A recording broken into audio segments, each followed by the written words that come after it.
जय माता दी दोस्तों, स्वागत है आपका हमारे YouTube चैनल पर। आज मैं आपको इस वीडियो में पोष अमावस्या की व्रत कथा सुनाऊंगी। हिंदू पंचांग के अनुसार पोष माह के कृष्ण पक्ष की अमावस्या तिथि को पोष अमावस्या कहा जाता है।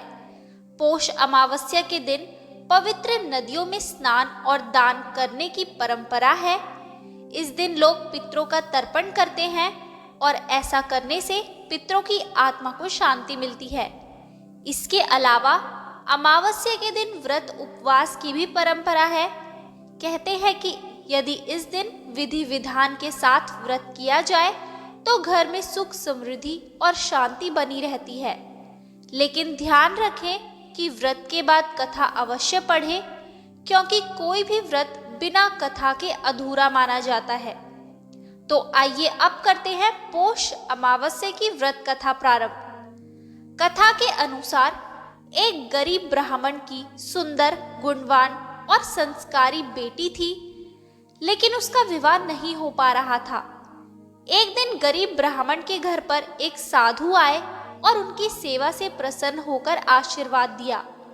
फिर उन साधुओं ने उस कन्या को विवाह के लिए उपाय बताते हुए कहा कि यहाँ से कुछ दूरी पर एक परिवार रहता है। यदि यह रोज जाकर उसकी पत्नी की सेवा करे तो इसके विवाह में आ रही अड़चन दूर हो जाएगी। अगले दिन सुबह वह उठकर कन्या उनके घर जाकर साफ सफाई कर अपने घर वापस लौटती है।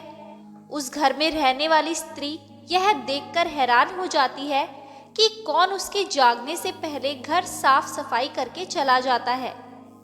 कुछ दिन बाद स्त्री ब्राह्मण की पुत्री को ऐसा करते हुए देख लेती है और पूछने लगती है कि आप कौन हैं। तब कन्या ने उस साधु द्वारा बताई गई सारी बात बताई।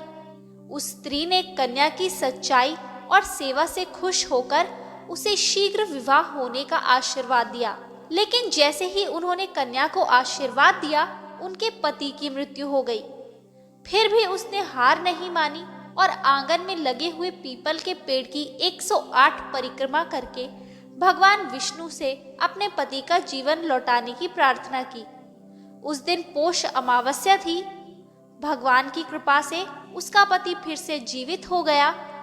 ऐसी मान्यता है कि जो व्यक्ति इस पोष अमावस्या के दिन स्नान दान करके पीपल की परिक्रमा करता है, उसकी सभी मनोकामनाएं पूर्ण होती है। तो दोस्तों, ये थी पोष अमावस्या की व्रत कथा। आपको ये कथा कैसी लगी हमें कमेंट करके ज़रूर बताएं। हमारी आगे की सभी वीडियोस को देखने के लिए हमारे चैनल को सब्सक्राइब करें और शेयर करना ना भूलें।